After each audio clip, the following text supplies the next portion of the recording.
एक दिन भगवान अपने कक्ष में कमर सीधी करके आंख बंद करके ध्यान लगा रहे, उधर से पांडवों में सबसे बड़े भाई युधिष्ठिर निकले। युधिष्ठिर ने देखा भगवान आंख बंद करके ध्यान लगा रहे हैं, तो पूछा आप क्या कर रहे थे? भगवान ने कहा मैं ध्यान लगा रहा था। तब युधिष्ठिर ने कहा सारी दुनिया आपका ध्यान लगाती है, आप किसका ध्यान लगा रहे थे? तब भगवान ने कहा युधिष्ठिर मैं भक्त का ध्यान लगा रहा था। कौन है ऐसा भक्त जिसका ध्यान आप लगा रहे हैं? तब युधिष्ठिर ने कहा मैं भीष्म का ध्यान लगा रहा था।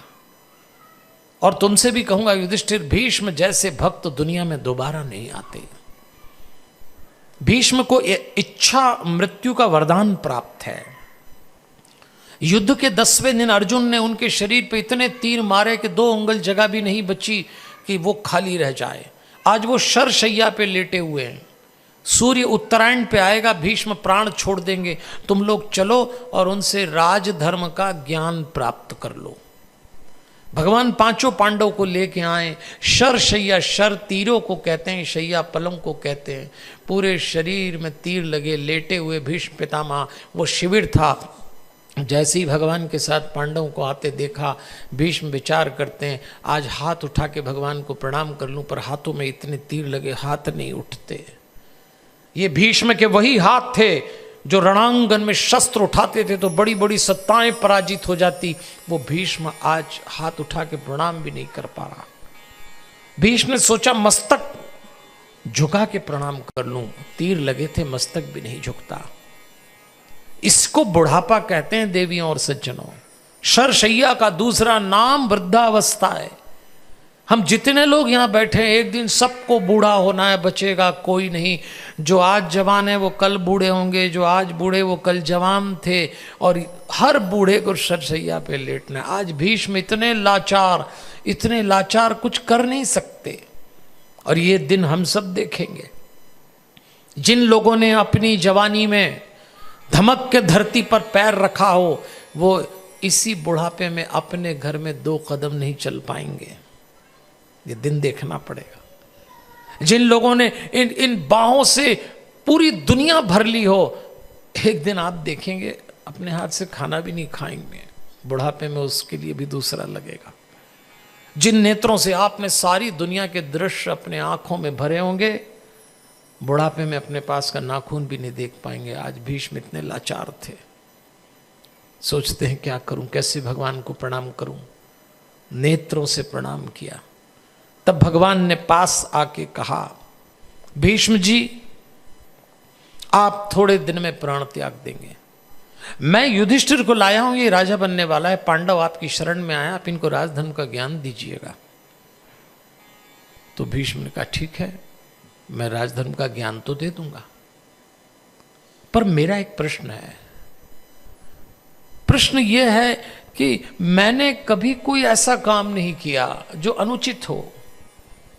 मेरा ब्रह्मचर्य अखंड रहा, मेरे चरित्र पे कभी किसी स्त्री का लांछन नहीं लगा। फिर ऐसा क्यों हुआ कि मेरे बच्चे आपस में लड़के मेरे ही सामने मर गए, मेरा वंश समाप्त हो गया? कृष्ण जी मैंने ऐसा क्या किया जो मुझे ये देखना पड़ा?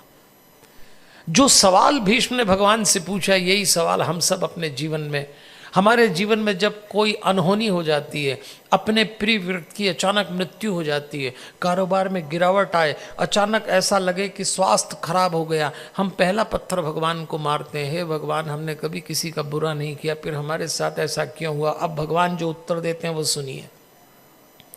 भगवान ने कहा भीष्म जी आपके साथ ऐसा ही होना था। तो भीष्म ने कहा मेरे साथ ऐसा होना था, क्यों?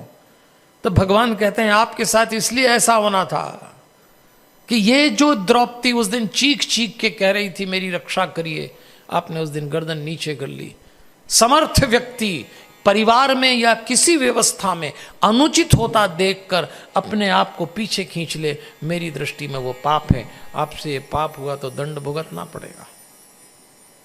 तब भीष्म जी से कहते हैं आप राजधर्म का ज्ञान दीजिए। और जैसे ही भीष्म बोलना आरंभ करते हैं, उसी समय एक नारी स्वर का टहास गूंजता है उस सभा में, और वो द्रौपदी थी और वो बोलती बस पितामह बस, आपके मुंह से ये राजधर्म की बातें अच्छी नहीं लगती।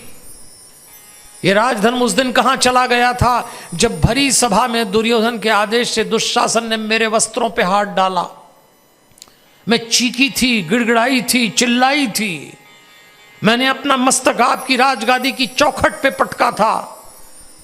मेरे माथे से रक्त निकला जिसमें मेरा सिंदूर और मेरी बिंदिया बही थी। कुरुवंश का गौरव बहा था, पर आपने कुछ नहीं किया। आप नीचे गर्दन करके बैठ गए।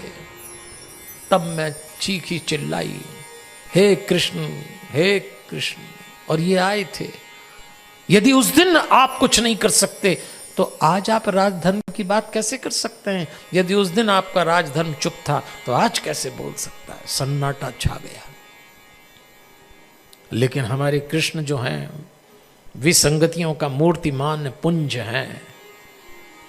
पांचाली के कंधे पे हाथ रखते हैं और कहते हैं, द्रौपदी तू बोलती बहुत अच्छा है, अच्छा बोली, लेकिन सुन बेटा एक बात। आज कृष्ण जी बहुत अच्छा बोले। द्रौपदी उनकी बहन थी, द्रौपदी उनकी सखी थी, द्रौपदी उनकी भक्त थी।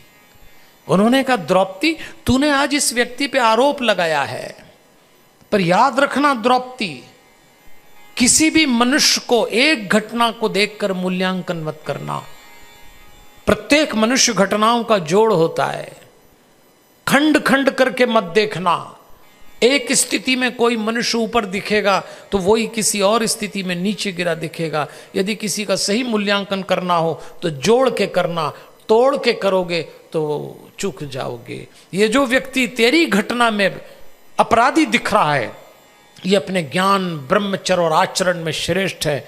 द्रौपदी एक घटना से किसी का मूल्यांकन नहीं किया जा सकता। आज भगवान हमको भी बता रहे हैं। हम लोग चूक जाते हैं।